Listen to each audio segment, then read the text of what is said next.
Komiði sæl og velkomin í kosningaklefan. Nú skulum við heyra hvað flokkarnir hafa að segja. Gefum Silju og gestum hennar orðið. Komiði sæl, klefinn hlaðvarp með fókus á íþróttir og því bauð ég flokkunum að koma og fara aðeins yfir íþróttatengt málefni og til að ræða framtíð íþrótta á Íslandi. Þátturinn í boði samstarfsaðila klefans, Auður, Hafið fiskverslun, Lemon og Nutrilink. Bjarki Hjörleifsson frá Vinstri grænum mættur í klefan, vertu velkomin. Takk. Takk bara kærlega fyrir að gefa þér tíma og ég veit að það er nóg að gera í kosningabaráttunni. Það er nóg að gera í kosningabaráttu, það er mikið stuð. En mér langaði að opna þetta á smá hraðaspurningum bara til þess að kynnast manninum. Hvað ólstu upp? Ég ólst upp í Stykkishólmi og bjó þar þangað til ég var að verða 30. Ok, af hverju VG? Sko, það er svo langt síðan að ég einhvern veginn tók þá ákvörðun að það er orðið bara svona samgróið taugakerfinu mér að vera í VG en sko fyrst og fremst þá VG hefur alltaf verið mjög afgerandi í umhverfismálum og ég er einhvern veginn alveg upp við það að hugsa vel náttúruna og ganga vel umhverfið og persónulega þá líka voru friðarmál alltaf einhvern veginn eitthvað sem ég hafði mikinn áhuga á sem úlingur. Alltaf fundist stríð svona með því absúrasta og vitlausasta sem hægt er að gera og einhvern veginn hvað liggur þar að baki.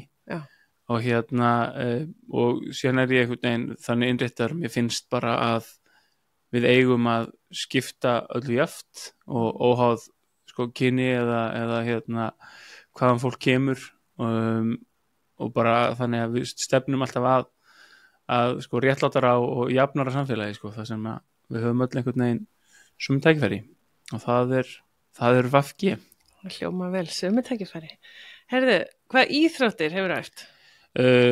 Ég æfði frjálsar þangað til ég svona 14 ára frá því að ég var 6 ára 5-6 ára, eða 6 ára keypti framan af í sprettlaupi og stökkreinum og síðan breyttist líkamlegt atgerfi mitt ansrætt og ég fór að keppa í kastgreinum og síðan var ég alltaf í körfubolta og fótbolta en körfuboltin átti alltaf svona mestan áhuga á körfunni, þannig að þar var líka svo mikið stemning í Stykkishólmi í kringum körfuna.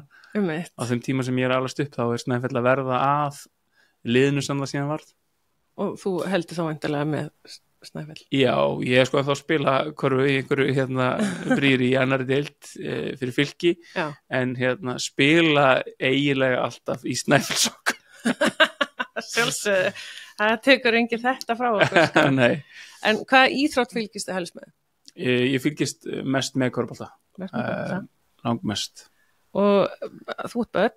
Já, 2 börn. Eru þau að æfa íþróttir? Já, dóttir mín að æfa körfubolta og dans og sonur minn að reyna að finna skákfélag.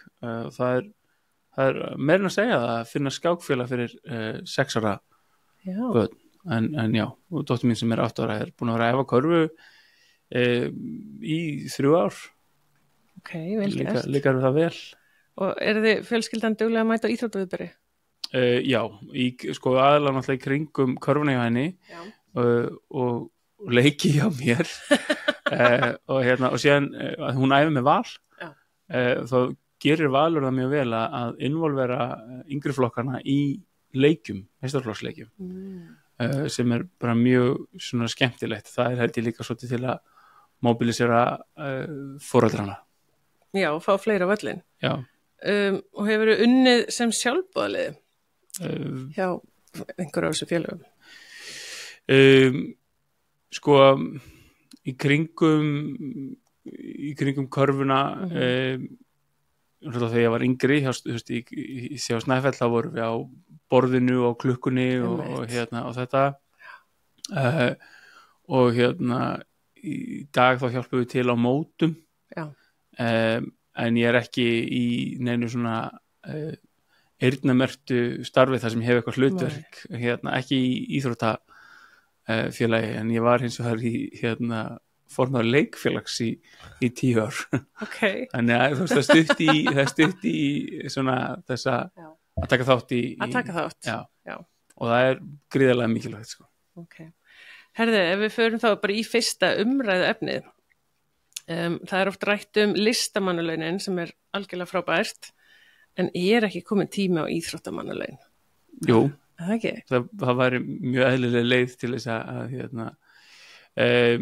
fyrir bara atvinnufólk í íþróttum að það væri á launum og sem væri þá líka þú veist, þau laun væri þá líka jafnar en þau eru í dag. Við sjáum að atvinnufólk í íþróttum á mjög misjöfnum launum og það alveg stjarnfræðilegur munur á konum og körlum þar sérstaklega. Já, í hópíþróttunum alveg klálega. Í hópíþróttunum, algjörlega. Einmitt, en svo sá ég sá daginn, núna í október áttu við Evrópumeistari í 5 leikum í fullorðsflokki og þær voru að selja klósettpappír til þess að eiga fyrir að komast á EM. Já, einmitt. Og þá erum við að fara svolítið langt með ungmennafélagsandan, sko, ef atvinnufólk á að þurfa að fjármagna sig þannig, sko. Og ég myndi sé líka, sko, þú veist, eins og A-landsliðsfólk og úlingalandsliðin, þú veist, þau eru í fjáröflun fyrir landsliðsverkefni, þú veist, yngri landsliðin eru stundum, þú veist, maður hefur heyrt að þeir eru að borga yfir 500.000 í þú veist, landsliðsverkefni. Já. Sem alveg, ótrúlega sérstakt, en þú veist, á það að vera forréttindastaða að aðeins efnameiri börn komist í landsliðin, sem sagt að snúist ekki hvort þú sett góður í þinni íþrótt, heldur góður og efnaður. Hver svona ykkar sýn á þetta? Þú veist, okkar sýn að þeir öll börn og bara allt fólk hefur jöfn tækifæri til þess að taka þátt í æskulís- og íþróttastarfi óháð efnahag foreldra. Og ég held, sko, bæði þetta til þess að svara því sem að tala áðan með við sjáum, sko, bara flesta meistaraflokka í hópíþróttum einmitt vera að fjármagna sig með því að þvo bíla eða selja klósettpappír eða alls konar páskaegg. Og þú veist, á einhverju leyti er þetta þú veist, það einhverju leyti göfugt að taka þátt í slíkum fjáröflunum, þú veist, en það það upp að einhverju marki. Og hitt með að sjálfsögðu áttu ekki að ef þú skara fram úr í ykkur íþrótt þá það ekki vera háð því að þú eigir efnað foreldra, sko. Einmitt.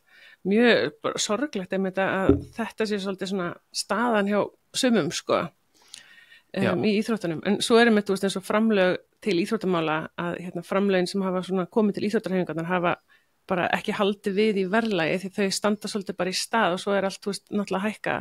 Og ég fann pistil frá Arnari Pétursinni, A-landsliðsþjálfara sem sagt kvenna í handbolta, þar sem fór hans yfir afrekssjóð ISÍ og afreksstarf ríkisstjórnar. Mér langar að lesa nokkra punkta bara til að setja inn í þetta. Að sem sagt framlag ríkisins í afrekssjóð 15% af heildarkostnaði sérsambanda af afrekksstarfi sem dugir augljóslega enga veginn. Í kjölfari sum sérsambönd farin að draga úr afreksstarfinu, fækka verkefnum og velta kostnaði í auknum mæli yfir á landsliðsfólki sjálft, eða fjölskyldunar, sem mun sjálfsögðu draga hratt úr samkeppnishæfni okkar alþjóðlegri keppni. Í fjárlögunum þá fellur afrekssjóður ISÍ undir menninglistir, íþróttir og æskulýðsmál og þar sýnist mér heildarútgjöld ríkisins vera 22 milljarðar sem skiptist 20 milljarðar í menningulistir og 1,5 milljarður í íþróttir og æskulýðsstarf. Og afrekssjóður síðustu árið með sína 400 milljónir. Og svo þetta sem ég á svolítið áhugavert að eins og ég segi, íþróttahreyfingin fær 1,5 milljarð, bara þjóðleikhúsið og bara sinfóníuhljómsveitin fá 2 milljarðar hvor. Og þetta svona, þú veist, frábært að menningarstarfið og afreksfólkið, þú veist, í listu fáið góðan stuðning, bara ekki spurning, en það bara svo skrítið okkur þessi stuðningur bara ekki við afreks íþróttafólki líka að sé sambærilegt. Já, og ekki bara afreks íþróttafólki, heldur bara við, sko, íþróttastarf almennt, sko. Já. Og síðan alltaf spilar líka þarna inn í að, sko, staða sérsambandana líka ólíka því að peningar sem koma að utan, til dæmis gegnum FIFA miklu meiri heldur en peningar sem koma gegnum FIBA. Já. Og ég þekki það ekki í handboltanum en ég þekki hinn samanburðinn og hann ekkert sérstaklega hliðhollur körfubolta. Nei.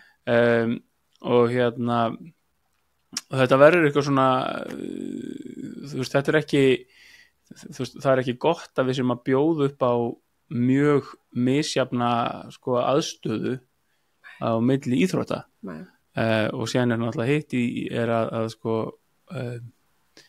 ólíkar íþróttir hafa, það eru dýrar í rekstri og á einhverju leiti er sko faktist ódýrar að halda úti sko hópíþróttastarfi heldur en einstaklingsíþróttum og við viljum ekki að það sé á kostnað sko afreksfólks í frjálsum eða golfi eða ég heldur reyndar að sé talast af penningum í golfi en það kannski hann að sagja þú veist að þetta sé sem sagt, að sko framlög ríkisins séu einhvern veginn til þess að jafna þessa stöðu og þennan leik þannig að það sé ekki sko íþróttina sé ekki valdar fyrir okkur sko við höfum raunverulega og að félögin hafi raunverulega val hvaða íþróttir þið bjóðu upp á. Já, það er mjög góða pungur. Mjög góða pungur. Geggjaður. Ég ætla ekki einu sinna að klippa þetta út. Mjög góða pungur. Hörðu, en þú veist, eru þið flokkurinn með einhverja svona stefnu í, þú veist, íþróttamálum eða einhverju þannig? Sko, við erum ekki með sérstaka stefnu í íþróttamálum.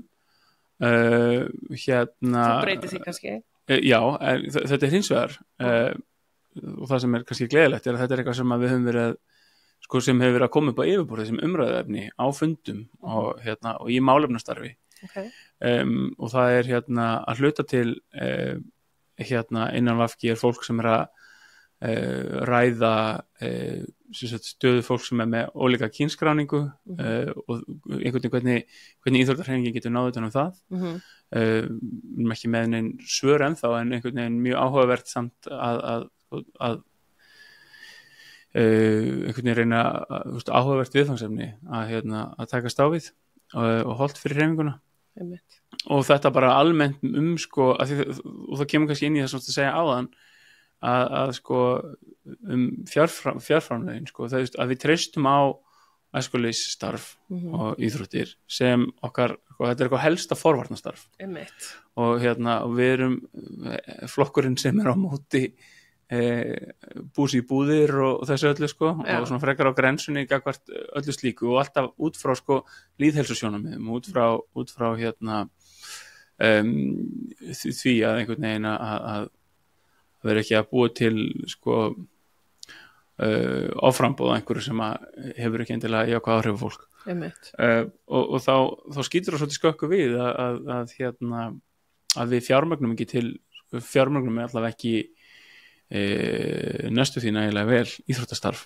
Nei, og sko það er greinilegt að íþróttastarfi náttúrulega stóla rosalega mikið á sjálfboðaliðana en það er búið að tala mikið það og við erum með íþróttahreyfingin, það er við erum með sjálfboðaliða í þú veist, miða sölu sjoppunum og þú veist, á kústinum og allt þetta, en svo er þetta með þjóðleikhúsi og þetta, það er allt náttúrulega bara, þú veist, fólk sem fær laun fyrir að gera þessi störf. Þannig að þú veist, það væri alveg gaman að sjá hvort að stjórnvöld getur gert eitthvað til þess að styðja við sjálfboðaliða umhverfi og bara aðstoða fjölga þeim eða einmitt hreinlega bara borga meira. Já, það er náttúrulega sjálfstætt vandamál er að sjálfboðaliðum hefur síðan aftur fækkað svo óbúslega mikið. Já, alls uppteknir. Það er allir svo uppteknir að sem er nú náttúrulega bara stærri umræða hraðan á samfélaginu og því öllu og en það er alveg vandræði að manna stöður og pósta og líka þegar sko einstakur íþróttaviðburður eða einstakar íþróttaviðburður er að eiga sér stað að þá vantar oft einmitt bara einhvern á kústinn sko þá vantar einhvern til þess að koma með moppuninn á það einhvern dettur og þetta sko og það er alveg, þú veist það er bara til mikils að vinna að ná þetta með þetta sko einmitt, það er það en ef við skoðum svo aðeins bara þátttöku barna í skipulagðri íþróttastarfsemi þar sem að ég er búin að lesa einhverja rannsóknir og bara eitthvað sem við svo sem vitum öll er að í rannsóknum þá er talað jákvæð áhrif íþrótta á börn og ungmenni, þau eru betri líkamlega, andlega, félagslega, sofa betur, hamingjusamari, neyta minni orkudrykkjum, nikótínpúðum og áfengi. Og þetta er ef þau eru í skipulagðri íþróttastarfsemi. Sjáu þið eitthvað fyrir ykkur þarna að stjórnvöld geti gert eitthvað til þess að tryggja öll börn hafi tækifæri og þá ég að tala þú veist, landsbyggðina, börn með fatlanir, erlendum uppruna og náttúrulega öllum tekjustigum. Bara, þú veist, algjörlega og þú veist, og þetta eru bara ástæðuna fyrir því að þetta þarf að vera í lagi og við þurfum að gera miklu betur í því að vera með skipulag og struktúr í kringum allt íþróttastarf og hlutverk ríkisins og síðan sveitafélagana. Þannig að að einhverju leyti þannig að það hlutverk líka ekki alveg nógu sko skýrt eins og vill oft vera með sveitafélag, ríki sveitafélag sko. Að sko sveitafélagin náttúrulega eru yfirleitt svona næsti bakkjarl íþróttafélagsins.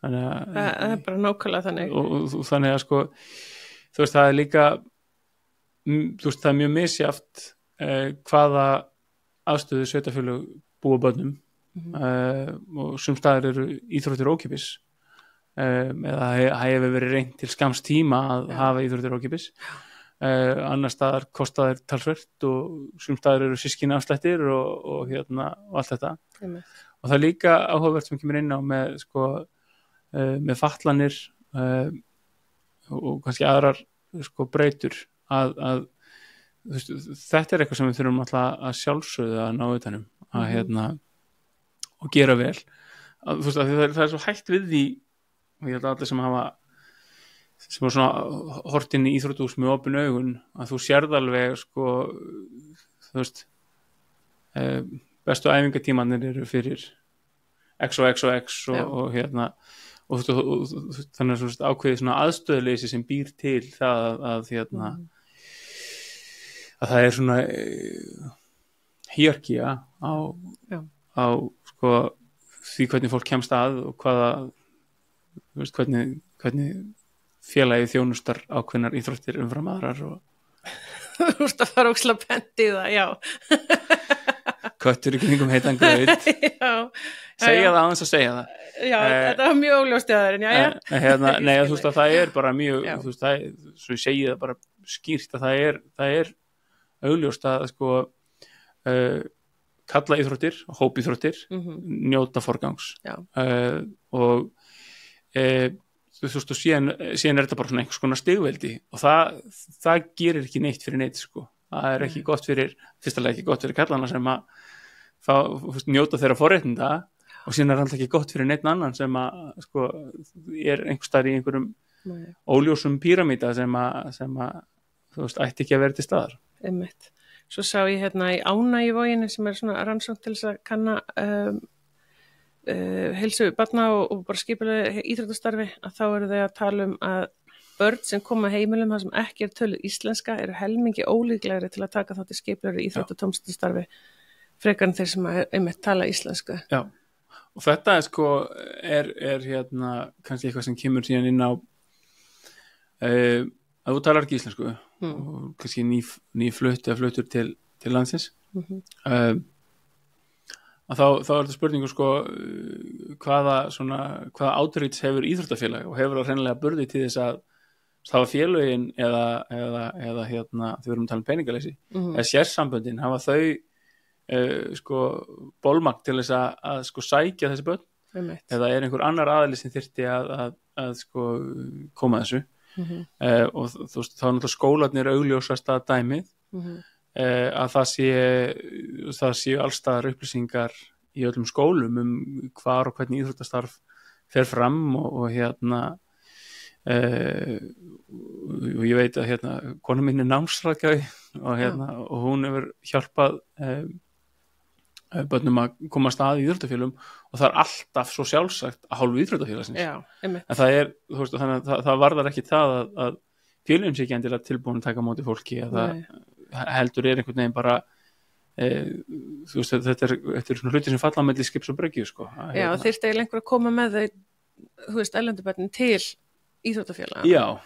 Einhver sem hefur yfirsýn að það er svona og þetta bara einhvern veginn tali allt saman og ég veit alveg að það hefur verið uppleggi með þessum farsaldarlegum barna einhvern veginn að brúa öll svona bil en það er bara óljóst hvernig það er að virka sko.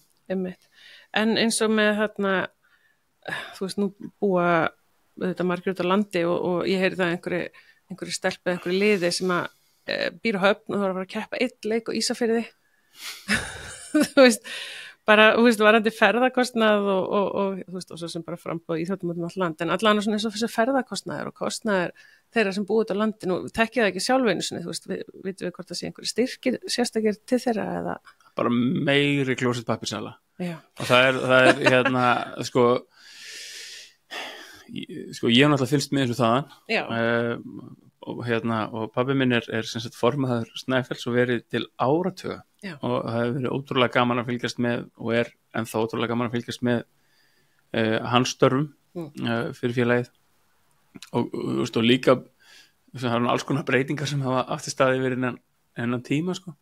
En það er náttúrulega alveg þekkt að sko, félög þau fara ekki upp deildir að þau sjá bara fram á að það muni bara vanta peninga til þess að fjármagna ferðalög og því þekki best til í körfunni þá er fyrsta deildin í körfunni hún er bara svona landsbyggðadeild og það vantar bara vestri fari upp og þá ertu með sko þú veist, Akureyri, Höfn og Ísafjörð og þessar staði sem eru langt í burtu og mikið að ferðalög, Snæfell, Stígsholmi og og þú veist, það er náttúrulega óhjákvæmilega gerir deildina bara miklu dýrari fyrir félagið sko.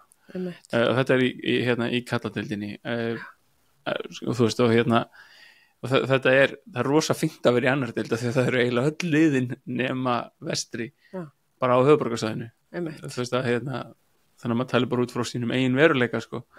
Að það er ótrúlega svona þægindi að geta verið í einhverju deild og tekið þátt bara einhvern veginn svona en sko þú veist það má allavega ekki verða sko fjárhagsleg hindrun að það sé hægt að stunda alvöru íþróttastað það sé hægt að stunda og ná árangri í íþróttum út á landi af því það sé á dýrt það bara gengur ekki upp á sama tíma og við getum ekki kannski byggt upp sko bestu aðstöðu allstaðar, það er bara of dýrt fyrir lítið land en að sko fólki sé allavega gert kleift og félögum sé gert kleift að stunda íþróttir á alvöru kaliberi og keppum Íslandsmeistaratitla og svoleiðis óháði hvað þau koma það er svolítið mikilvægt. En þú veist, er þetta eitthvað sem að þú telur að VFG myndi vera að ég veit ekki berjast fyrir eða Já, þetta fellur alveg að okkar stefnu bara svona að okkar almennu stefnu í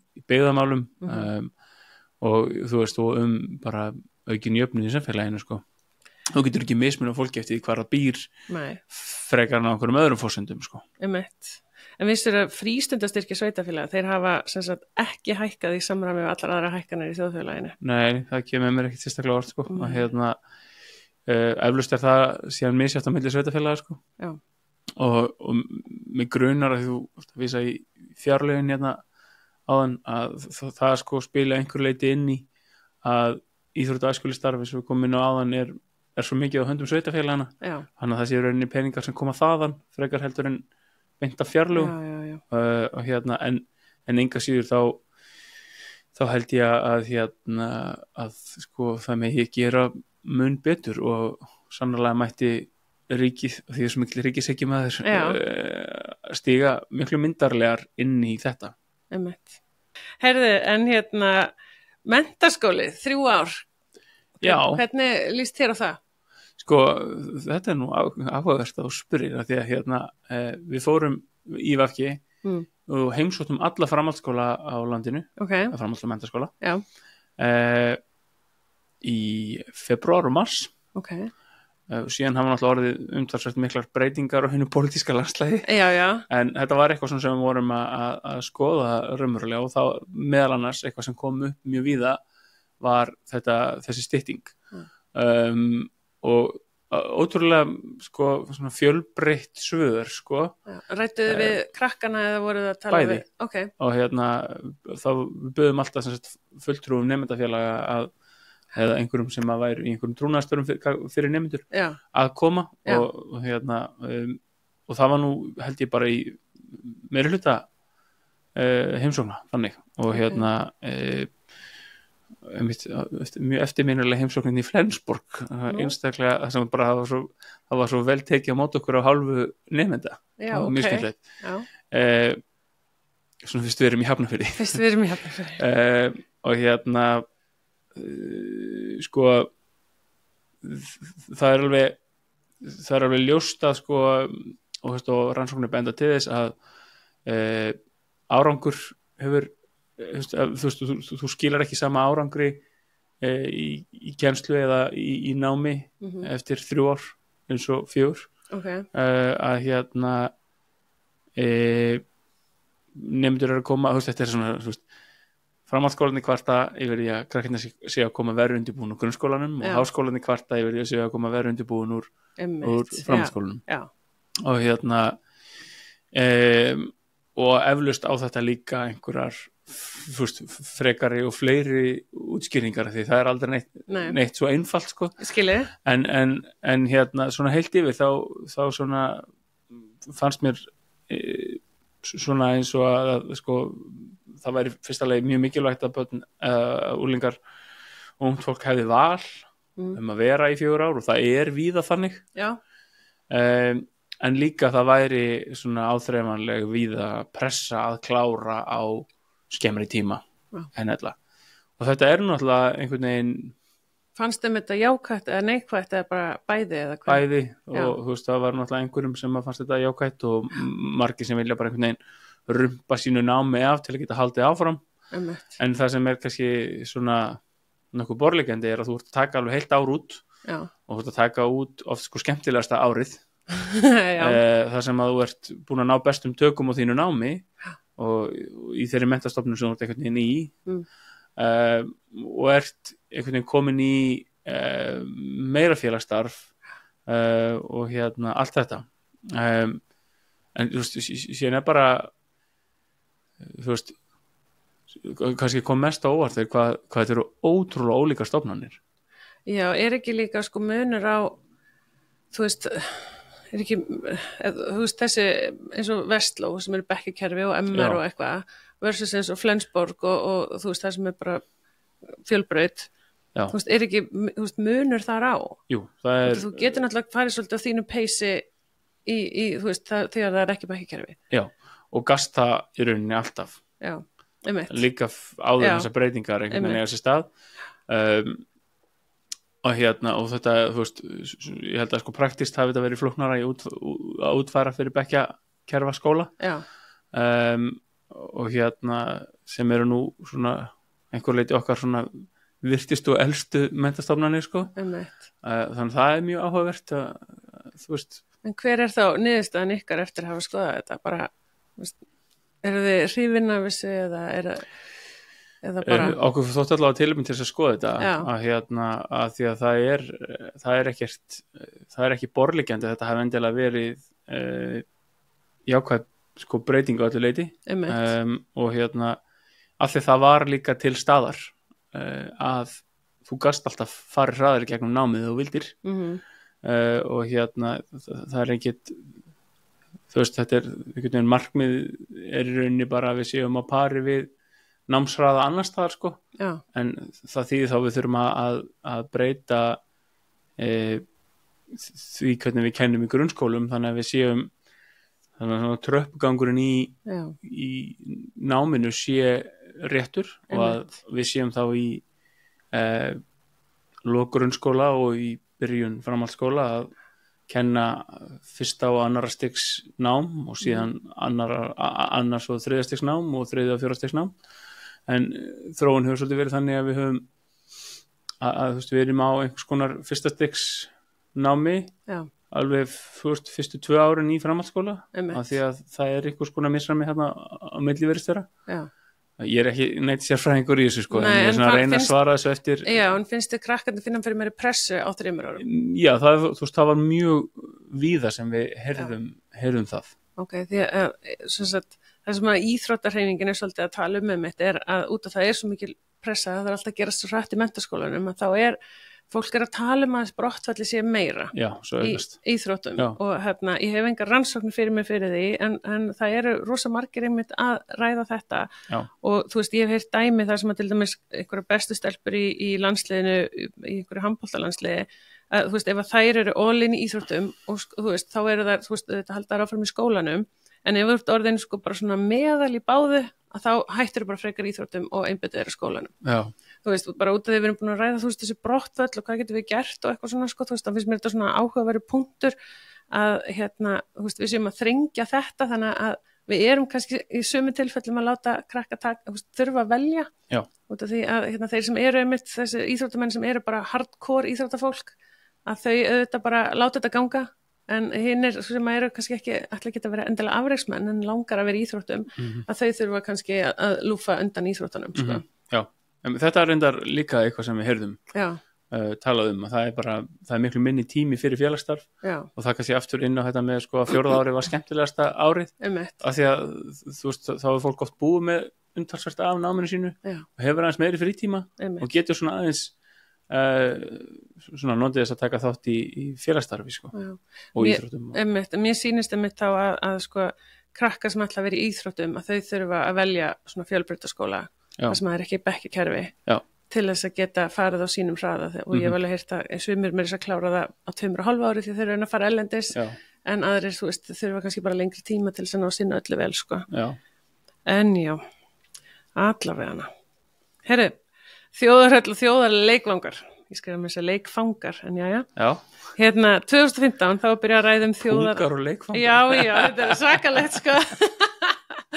En 2015 að byrja að ræða þjóðarleikvangin í Laugardal og ansi mörg ár síðan og síðan þá hafa verið margar blaðamannafundir og ýmsa vilja yfirlýsingar. Nú er búið að taka fyrstu skólustunguna á þjóðarleikvangunum og búið að samþykkja þjóðarhöllina. Það sem ég hef áhyggjur af og við mörg er, þú veist, getur eitthvað breyst með nýrri ríkisstjórn, þú veist, er búið að tryggja verkefnin eða ætli þjóðarhöllin sé hættur einlega bara? Ég vona ekki. Ég held að þetta sé nú sko fyrir þjóð sem tekur íþróttum alvarlega og ég held að það sé nú þegar við höfum verið að ná árangri í íþróttum fyrst í frjálsum og síðan í handbolta og síðast í fótbolta einhvern veginn þá einhvern veginn bara það umturnast allt þjóðfélagið. Algjörlega. Það er bara og fólk sem eru aldrei hort á íþróttur ævina einhvern veginn er bara límt við skjáin að fylgjast með Íslandi að stórmótum. Að ég held að sko að það væri sko pólitískt ekki sterkur leikur fyrir neina nýja ríkisstjórn að byrja á slaufa þessu. Og ég held að það sé nú alveg, ég held að verkefni sé komið sko nógu langt til þess og ég vona að það sé komið nógu langt til þess. Ég þekki það ekki nógu vel til þess að geta staðfesta. En það væri mín ráðlegging til nýra ríkisstjórnar að gera það. Og þetta er síðan og kannski eitthvað sem að ég held að skjóta inn einhver sem kom inn á áðan. Já, flott. En sko að þú veist við þurfum svona aðstöð til þess að bara hreinlega vera með löglega keppnisvelli í alls konar íþróttum. Algjörlega. Það er eitt. Og síðan sko almennt sko uppbyggingu aðstöðu. Þú veist, það er eitthvað sem að er alveg það eru ansi mörg íþróttahús sem eru komin til ára sinna og einhvern tímann finnst það að veri fjármagn til þess að byggja allir íþróttahús sko og og þú veist og einhvern veginn að það séu fleiri og svona kannski að einhver leyti sniðnari að þörfum ákveðin þannig að sé ekki sko alltaf allar íþróttir að æfa á sama stað og því ég held að væru allir mjög þakklátti fyrir að losna með Harpex af skónum sín Já en þó að handbolti sér alltaf stór skemmtileg íþrótt sko að þá, þú veist að þetta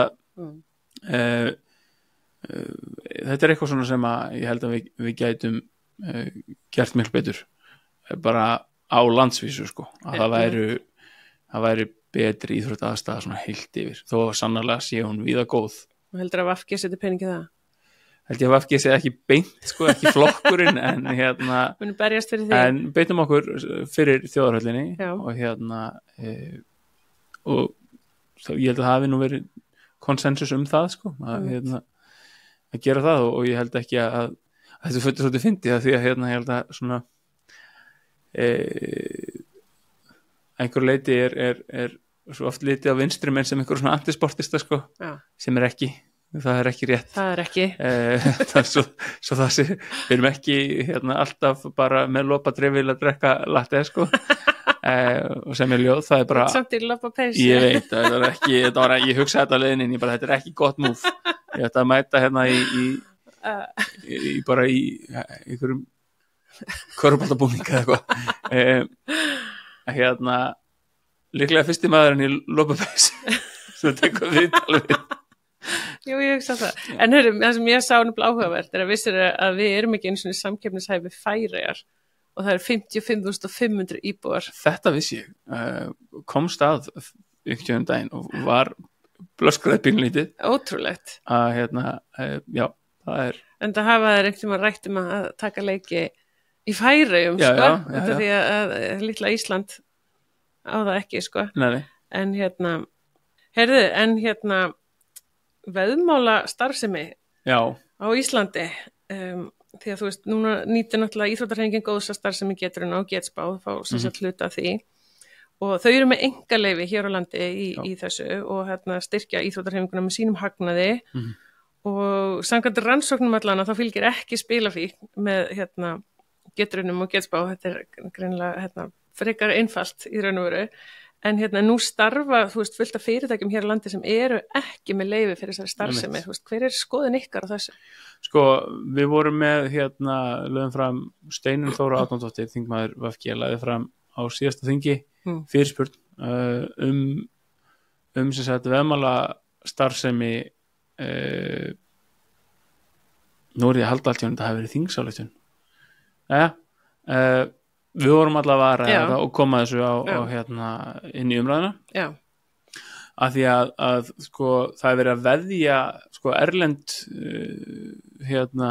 fyrirtæki eru að veðja á bara leiki hjá þriðaflokk stúlkna í knattspyrnu og drengja og hvaðina og það er að því að hér er fótbolti stundaður á einhverjum tíma það sem er eiginlega hvergi annars staðar fótbolti. Já, og, veist, þannig að það er eitthvað svona, hörðu, hvað eru leikir sem hægt er að veðja á? Af því að sko, svona objektíft það skiptir rauninni engum máli á hvaða leik þú ert að veðja, það er bara veðmál í gangi. Þannig að sko mér finnst þetta ekki góð þróun, mér finnst þetta bara engan veginn góð þróun, svo veist, ekki bara út frá sko, þá dvínandi tekjustofnum Getspár og þá dvínandi tekjustofnum sko, íþróttahreyfingarna sem á einhverju aðildarar að heldur bara að þetta er bara eitthvað sem maður vil ekki sjá sko, að veðmál í yngri flokka ég er svo sem bara ekki hrifinn af þessu yfir höfuð sko, en veðmál á sko, leiki í sko, yngri flokka í hópíþróttum mér finnst þetta að vera bara með þetta galið. En þá, þú veist, þessi starfsemi, þú veist, hún er ekki lögleg hér á landi. Nei. Þú veist, en hún er á netinu. Já, en myndu þið vilja, þú veist, eitthvað berjast fyrir sig eða reyna að tryggja það að íþróttarhreyfingin fengi þá allan að skatta af þessu eða? Þetta er kannski sambærilegast, sko, netsölu áfengi. Já. Að þar eru þau sjónarmið alltaf uppi, já en það er hægt að kaupa áfengi og láta senda það til Íslands á netinu. Einmitt.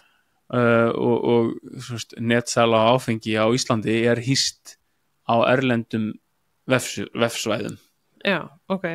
Þú veist, það er þú veist, það einhvern veginn, það dugar gagvart sko, þá samningnum og einhverjum svona alþjóðlegum skuldbindingum sem að ég kann ekkit almennilega að fara yfir og væri líka bara of leiðinlegt að fara yfir. Já, takk. Lífið við því. Hjálpu mér. að þá er þetta, þú veist, algjörlega eitthvað sem að við myndum beita okkur fyrir og höfum þá þegar sko ljáð máls á og vakið athygli á að að sé ekki einhvern veginn í lagi og það ekkert bara út frá því að sko íþróttahreyfingunni verði af tekjum heldur bara af prinsip ástæðum fyrir utan bara það hið einfalda prinsipa ef eitthvað er bannað þá á það náttúrulega að vera bannað sko. Einmitt. Og við erum að heyra sko að það eru gæjar að núti sem skulda 50 til 100 milljónir og þeir eru ekki einu svona orðnir 25 ára. Einmitt. Þetta er rosalegt sko. Og veðmálastar sem í kringum íþróttir náttúrulega hvar sem er mjög slæm sko. Já. Og það er alltaf þessi hætta á að það yfir eitthvað hættulegt. Já, og að iðkendur sjálfur taki þátt og allt þetta sko. Já, sem hefur gerst. Já, og mikið af sorglugum Disney myndum slíkt. Já. Að víti til varnaðar. Einmitt. Ok, þannig að þið myndu vinna gegn þessu. Mér finnst við allavega sko, þetta er svo augljóslega eitthvað sem við þurfum að ná utanum að og þú veist, þaðan sem ég stendi eitthvað sem að við kærum okkur ekki sko. Einmitt, við þurfum auðvitað að tryggja að leikmenn og íþróttafólk geti, ykkar sína íþróttir óreitt og það þarf að passa náttúrulega umhverfi, fyrir leikmenn en hvað segir svona lokar orð, er eitthvað svona sérstað sem að þú vilt koma framfæri til íþróttahreyfingarinnar? Annað en áfram Snæfell. Já. Bara einhvern veginn, það sem ég verið að fara yfir þú veist að okkar einarlega afstaða að íþróttir og æskulistarf og tómstundastarf bara yfir það heila eigi að vera fyrir allt fólk og ekki að þú veist það hvaða laun foreldrar þínir hafa á ekki að hafa áhrif á það að þú getur iðkað íþróttir eða ná árangri í þeim sko. Það er kannski svona bottom line. Súper. Takk að kella fyrir að koma. Takk bara fyrir að fá mig, þetta var mjög skemmtilegt. Takk. Takk fyrir að hlusta og mundu að mæta í klefann og kjósa í góðan dag.